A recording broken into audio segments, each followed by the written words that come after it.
नमस्कार, मैं हूं अजय कुमार और आप देख रहे हैं द देसी अड्डा। हमारे साथ हैं द देसी अड्डा के वरिष्ठ संपादक राकेश तिवारी।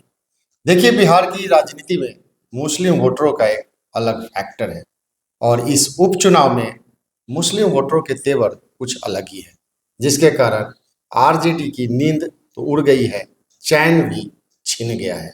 क्या इस उपचुनाव में माई समीकरण टूटने के कगार पे है, जिसके कारण आरजेडी परेशान है?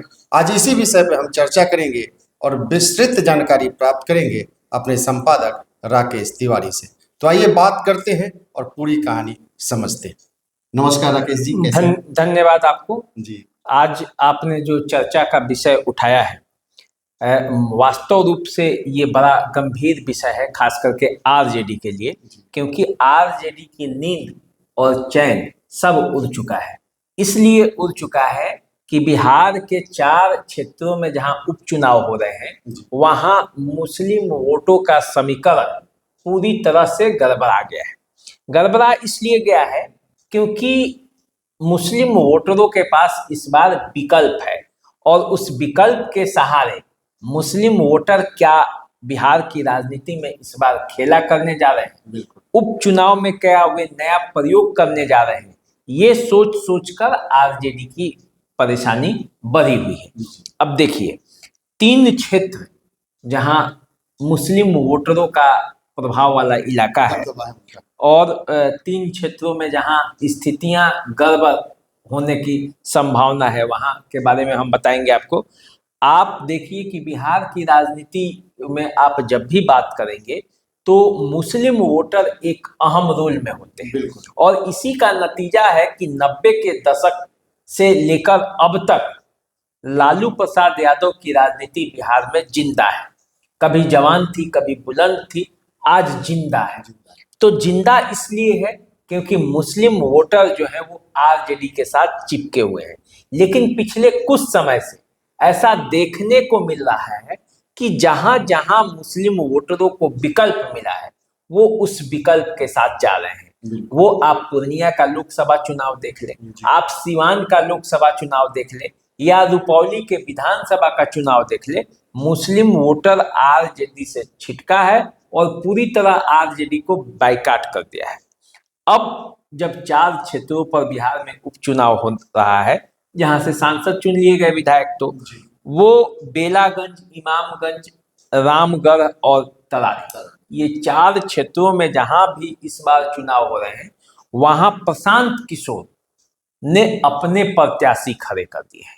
और प्रशांत किशोर ने जो दाव खेला है, वो दाव एकदम सटीक जाकर बैठा है और उसी का नतीजा है कि इस बार मुस्लिम वोटर जो है वो खेला करने के मूड में है। इस बार वो प्रयोग करना चाहते हैं, जो इशारा मिल रहा है प्रयोग ये है कि ये जो चुनाव है वो सत्ता का सेमीफाइनल है, नहीं फाइनल ये नहीं है। और इसमें कोई विधायक जीते या हारे, इससे सरकार के सेहत पर भी कोई असर नहीं हो रहा है। एक दिशा और दशा तय होगी।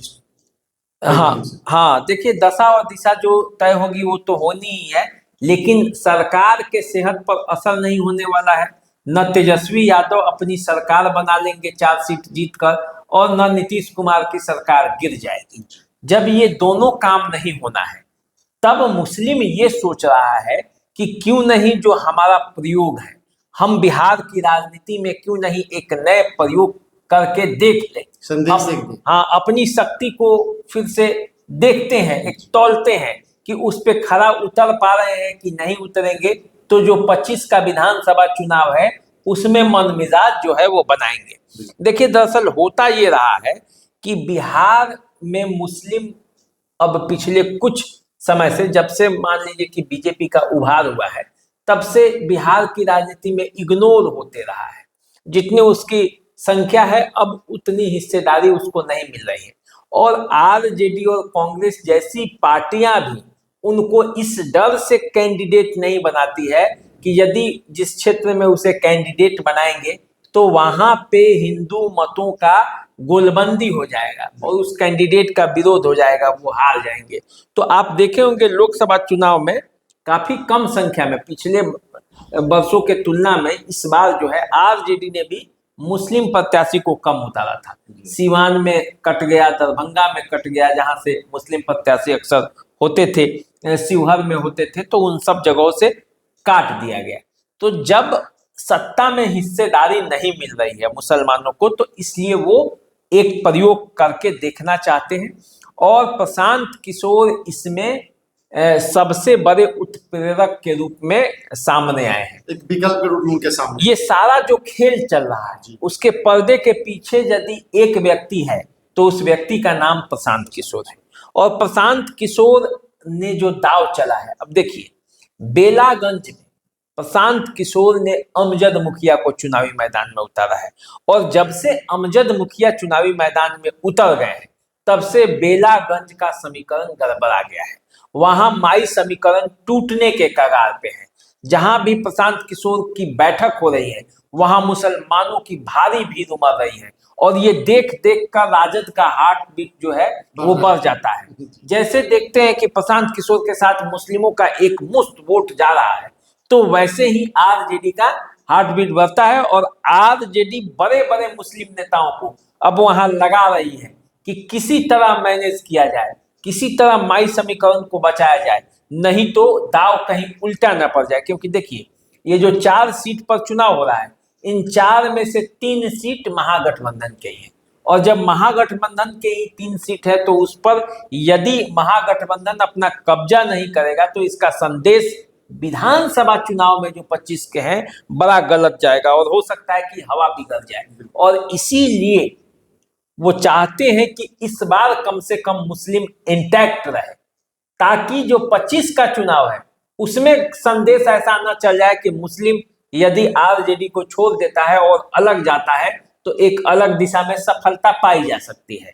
इस बात का डर जो है आरजेडी को है, और इसीलिए वो बड़े बड़े मुस्लिम नेताओं को इसमें लगा चुकी है। परिणाम के बाद एक संदेश भी जाएगा और गोलबंद करने का एक समय भी मिल जाएगा निश्चित रूप से। और यदि परिणाम पक्ष में जाता है आरजेडी के, तो उससे एक संदेश जाएगा कि हाँ मुस्लिम वोट अभी आरजेडी के साथ है। लेकिन प्रशांत किशोर जिस तरह से पूरी तत्परता के साथ राजद के माई समीकरण को छिन्न भिन्न कर देना चाहते हैं, ध्वस्त कर देना चाहते हैं, तो उसका असर जो है वो अन्य क्षेत्रों पर भी दिखाई दे रहा है। बेलागंज में उन्होंने तो मुस्लिम प्रत्याशी उतारा है, लेकिन रामगढ़ और इमामगंज ये 2 क्षेत्र है, यहां भी ये संकेत मिल रहे हैं कि मुस्लिम धीरे धीरे प्रशांत किशोर के तरफ शिफ्ट हो रहा है, और वो इस मन मिजाज में आ रहा है कि प्रशांत किशोर बिहार में विकल्प हो सकते हैं। और इसीलिए आप देखेंगे कि मुस्लिमों का एक बड़ा वर्ग प्रशांत किशोर के पक्ष में तेजी से गोलबंद हो रहा है। और देखिए यदि ये संदेश चला गया कि मुस्लिम यदि प्रशांत किशोर के साथ मिल जाए तो बिहार की राजनीति में प्रशांत किशोर बड़ा खेला कर सकते हैं, तो आप यकीन मानिए कि इस उपचुनाव का परिणाम जो होने वाला है, जो लोग सोचा है उससे अलग होगा, और बिल्कुल अलग हो सकता है। और जब अलग होगा तो समझिए कि 25 का चुनाव परिणाम भी प्रभावित होगा। आरजेडी और जनता दल यूनाइटेड, बीजेपी सबके लिए एक चुनौती बनेगा। तो यदि इस बार के चुनाव में मुस्लिम मतदाता उपचुनाव में यदि खेला कर दिए, और यदि प्रशांत किशोर जिस तरह से अपनी गोटी फिट कर रहे हैं उस सांचे में यदि ढल गए, और उस सांचे में ढलकर उस तरह के वोट कर दिए, तो समझिए कि आरजेडी और जनता दल यूनाइटेड बीजेपी के लिए भारी मुसीबत होने वाली है। क्योंकि बिहार की राजनीति में प्रशांत किशोर का ये प्रयोग दूर तक का संदेश देगा, और जिस बल पर कभी आरजेडी जीत जाती थी वो यदि बल ही खत्म हो गया, वो शक्ति ही चली गई, तो फिर समझिए कि आरजेडी की क्या हालत होगी। केवल यादव मतों पर, केवल पिछड़ों के मतों से नहीं जीत सकते, क्योंकि पिछड़े वर्ग के मतों पर अब जनता दल यूनाइटेड का भी कब्जा है, बीजेपी का भी कब्जा है। ऐसा नहीं सोचिए कि बीजेपी का पिछड़े वर्ग में कब्जा नहीं है, सारे बड़े नेता तो पिछड़े वर्ग से हैं, चिराग पासवान का भी कब्जा है, दलित वोटों का भी ये है, और जो एनडीए का समीकरण है उस समीकरण के ढांचे में भी एनडीए मजबूत कई मामलों में पड़ता है। तो ऐसी स्थिति में यदि मुस्लिम वोट भी बिदक गए आरजेडी से तो स्थिति खराब हो जाएगी। और इसीलिए आपने देखा होगा कि जल्दी जल्दी में हिना साहब और ओसामा साहब को आरजेडी ने अपनी सदस्यता फिर से दिलाई है। हिना साहब को फिर से पार्टी में वापस बुलाया है ताकि शहाबुद्दीन के नाम पर पूरे बिहार के मुसलमानों को एकजुट किया जा सके। लेकिन अब देखिए परिस्थितियां कितनी, शहाबुद्दीन के जमाने की परिस्थिति और अभी के जमाने की परिस्थिति में बहुत अंतर है। और बीजेपी के नाम पर आरजेडी कब तक मुसलमानों को डराती रहेगी, इस बात को प्रशांत किशोर लोगों के बीच जाकर कह रहे हैं, मुस्लिम समुदाय में कह रहे हैं कि कब तक डर डर कर आप वोट करते रहिएगा, कब तक अपने हकूक के लिए नहीं लड़िएगा, कब तक अपने बच्चों के लिए नहीं लड़िएगा, कब तक अपनी हिस्सेदारी के लिए नहीं लड़िएगा। और यदि आप नहीं लड़िएगा तो फिर आपको हिस्सेदारी मिलेगा कैसे, आप इस्तेमाल देगा कौन? आप इस्तेमाल होइए, आप मुझे वोट नहीं दीजिए, अपने समाज के लोगों को ही वोट दीजिए। तो बेलागंज में जिस तरह का समीकरण वो बना रहे हैं तो अमजद मुखिया की स्थिति धीरे धीरे वहां अच्छी हो रही है। और इसी तरह से आप इमामगंज में देखेंगे तो जीतन राम मांझी के बहू से जो लोग भी गुस्से में हैं वो लोग अब धीरे धीरे जितेंद्र पासवान की तरफ शिफ्ट कर रहे हैं। ये भी इस तरह की भी खबर आ रही है। लेकिन अब देखिए चुनाव में क्या होता है कि समीकरण बदलते देरी नहीं लगती। अब क्या होगा क्या नहीं होगा वो आने वाले समय में पता चलेगा। लेकिन रामगढ़, इमामगंज और बेलागंज ये 3 विधानसभा क्षेत्र ऐसे हैं जहां उपचुनाव हो रहा है। यहाँ मुस्लिम मतदाता जो हैं इस बार कुछ खेला कर दे तो आपको आश्चर्य नहीं होना चाहिए। जी, तो अभी तक जो चर्चा है कि मुसलमान वोटर जो हैं एक बार नए विकल्प की तलाश में है और कुछ खेला करेंगे। अगर मुसलमानों ने इस उपचुनाव में खेला कर दिया तो आने वाले विधानसभा चुनाव के लिए एक नया संदेश जाएगा। तो आप इंतजार कीजिए क्या संदेश होता है और हमें दीजिए इजाज़त। एक बार फिर आपके बीच हम नए चर्चा के साथ उपस्थित होंगे। तब तक के लिए नमस्कार। नमस्कार।